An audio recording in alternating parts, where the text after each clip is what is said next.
Doctor Machhindra Bangar महाराष्ट्रातील आणि देशातील हवामान परिस्थिती संदर्भात ताजा अंदाज देणार आहे. आपण बघतो की कमी दाबाची 2 क्षेत्र आज दाखवण्यात आलेले आहे. ही ताजी स्थिती आहे.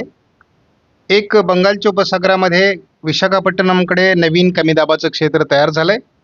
तर पहिलं कमी दाबाचं क्षेत्र महाराष्ट्रावर दाखवण्यात आलेलं आहे. एक चक्राकार स्थिती सौम्य स्वरूपामध्ये आहे आणि यामुळे अरबी समुद्रातून वारे खेचले जात आहेत. पर्यायाने कोकण किनारपट्टीला पावसाळी परिस्थिती निर्माण होते आहे. आपण बघतो की अरबी समुद्रात देखील या भागामध्ये अतिशय पावसास अनुकूल अशा प्रकारचं वातावरण यापूर्वीच्या कमी दाबामुळे तयार झालेलं आहे आणि आपण संपूर्ण बंगालचा उपसागर अतिशय चांगल्या ढगांनी किंवा बाष्पयुक्त वाऱ्यांनी व्यापलेला बघतो. आता जरी महाराष्ट्रात आपल्याला पाऊस कमी दिसत असला तरी पुढील 48 तास आपल्याला महत्त्वाचे आहे. आपण भारतातील एकूण मेघगर्जनेसह पावसाची स्थिती जर बघितली तर भारताच्या बहुतांश भागामध्ये मेघगर्जना होते आहे. मात्र दक्षिण भारतामध्ये म्हणजे कर्नाटक, केरळ, तामिळनाडू, आंध्र प्रदेश आणि तेलंगणा त्याबरोबर महाराष्ट्र या भागामध्ये थोडं मेघगर्जना कमी आहे. मध्य भारतावर, गुजरातवर, बिहार, झारखंड, छत्तीसगड, पश्चिम बंगाल, ओरिसा या राज्यांमध्ये मात्र मोठं पावसाळी क्षेत्र आहे. हे अंदाज बघण्याचं मुख्य कारण असं आहे की महाराष्ट्रावर पुढील 48 तास पुन्हा पावसाळी परिस्थिती निर्माण होईल असाच याचा अंदाज आहे. काल देखील GFS मॉडेलने महाराष्ट्रामध्ये आज पावसाचा अंदाज व्यक्त केलेला होता आणि उद्या देखील 18 तारखेला मराठवाडा, विदर्भ, कोकण असं जोरदार पावसाळी परिस्थिती दाखवलेली आहे. पश्चिम महाराष्ट्रातही पावसास अनुकूल स्थिती दाखवण्यात आलेली आहे. अतिवृष्टीची परिस्थिती पश्चिम महाराष्ट्र, मध्य महाराष्ट्र, मराठवाडा, विदर्भ, कोकण निर्माण होईल असं 19 तारखेचा अंदाज आहे. ही अतिवृष्टीची परिस्थिती महाराष्ट्राच्या काही भागात, कोकणासहित मध्य महाराष्ट्र आणि उत्तर महाराष्ट्राच्या काही भागामध्ये जवळपास 20 तारखेलाही असणार आहे. 21 तारखेला मात्र महाराष्ट्रातला याचा प्रभाव थोडा कमी होऊ शकतो. मात्र उत्तर महाराष्ट्रात नंदुरबार, नाशिक पश्चिम, ठाणे, पालघर या काही जिल्ह्यांमध्ये याचा प्रभाव राहण्याची शक्यता आहे. 22 तारखेपासून मात्र महाराष्ट्रातील पावसाचा जोर ओसरणार आहे आणि ह्या पावसाचा जोर जवळपास 24 तारखेपर्यंत कमजोर असेल. थोडं महाराष्ट्राच्या उत्तरेकडून म्हणजे विदर्भ, उत्तर महाराष्ट्र, उत्तर कोकण असं हलकं पावसाळी क्षेत्र असू शकतं दरम्यानच्या काळात. मात्र एक नवीन कमी दाब विदर्भाच्या दिशेने सरकण्याची शक्यता असल्यामुळे कोकणात देखील आणि विदर्भात देखील पावसाचं प्रमाण 25 तारखेला वाढण्याचा अंदाज GFSने व्यक्त केला आहे. हा अंदाज GFSने कोकण, विदर्भ असा 26ला दाखवला. 27ला मात्र विदर्भ आणि कोकण असंच पावसाळी वातावरण आहे. कोकणात मात्र सातत्याने आपल्याला काही दिवस मुसळधार सरी होताना दिसत आहेत. एक तीव्र कमी दाबाचं क्षेत्र विशाखापट्टणमच्या दरम्यान तयार होत असल्यामुळे आणि मी यापूर्वी सांगितलेलं आहे की जेव्हा विशाखापट्टणमजवळ कमी दाबाचं क्षेत्र तयार होईल तेव्हा महाराष्ट्रात त्याचा प्रभाव निर्माण होणार.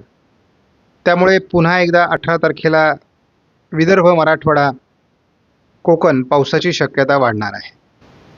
हे कमी दाबाचं क्षेत्र अतिशय गतिमान पद्धतीने ओरिसा, आंध्र प्रदेश, तेलंगणा, छत्तीसगडचा दक्षिणी भाग, मध्य प्रदेशचा दक्षिणी भाग आणि विदर्भ, मराठवाड्यावर सरकण्याची शक्यता असल्यामुळे हे कमी दाबाचं क्षेत्र 19 तारखेला मराठवाडा, विदर्भावर परिणाम करू शकतं आणि पर्यायाने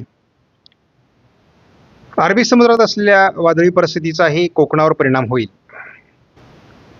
20 तारखेला हे कमी दाबाचं क्षेत्र गुजरातकडे निघून जाईल, परंतु दरम्यानच्या काळात उत्तर महाराष्ट्र, विदर्भ, मराठवाड्याचा उत्तरेकडील भाग, मध्य महाराष्ट्राचा काही भाग आणि उत्तर कोकणात अतिवृष्टीची शक्यता आहे. ECMWF मॉडेलवर आपला अधिक विश्वास असल्यामुळे केवळ कोकणात पाऊस राहील. उर्वरित महाराष्ट्रातला पाऊस उघडण्याची शक्यता 21 तारखेपासून व्यक्त करण्यात आली आहे.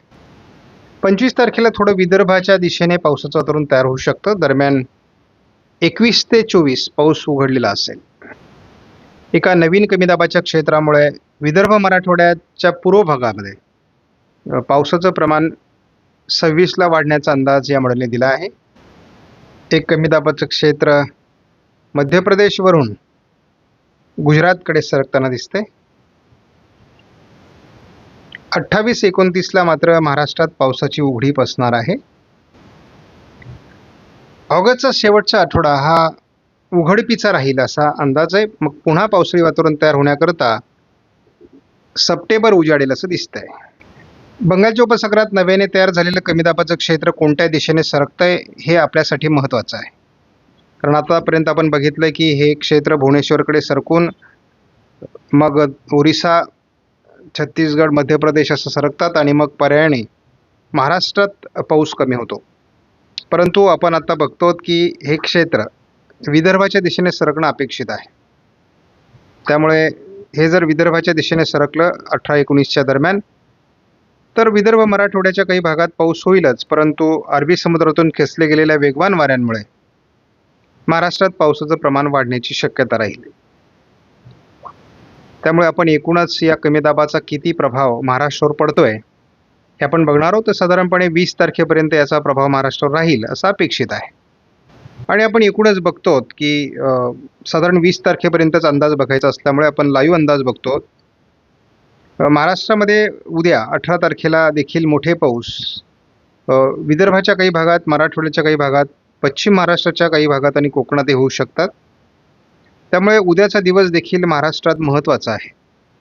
उद्या रात्री देखील पाऊस रात्रपाळी करेल. त्यामुळे विदर्भ मराठवाड्यात रात्री 18 तारखेला आणि 19 तारखेला देखील मोठं पावसाळी क्षेत्र असणार आहे.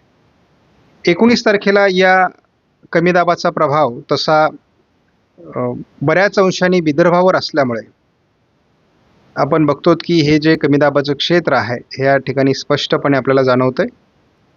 परंतु महाराष्ट्राच्या बऱ्याच दूरवरून ते आहे, ते आपल्याला त्याचा रूट असा अपेक्षित होता. परंतु मराठवाड्यात तसं अतिवृष्टी झालेली आहे, विदर्भात भरपूर पाऊस झालेला आहे. त्यामुळे आता आपल्याला बाजूने जरी हे गेलं तरी हरकत नाही. कोकणात देखील अतिवृष्टीची शक्यता दरम्यानच्या काळात आहे.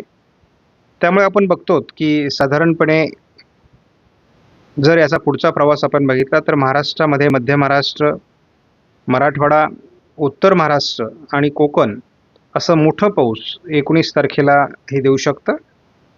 20 तारखेला याचा प्रभाव थोडा विदर्भ आणि उत्तर महाराष्ट्र, उत्तर कोकण असा राहण्याची शक्यता आहे. पालघर आणि नाशिकच्या काही भागात सुद्धा ढगफुटी सदृश्य अतिवृष्टीची शक्यता आहे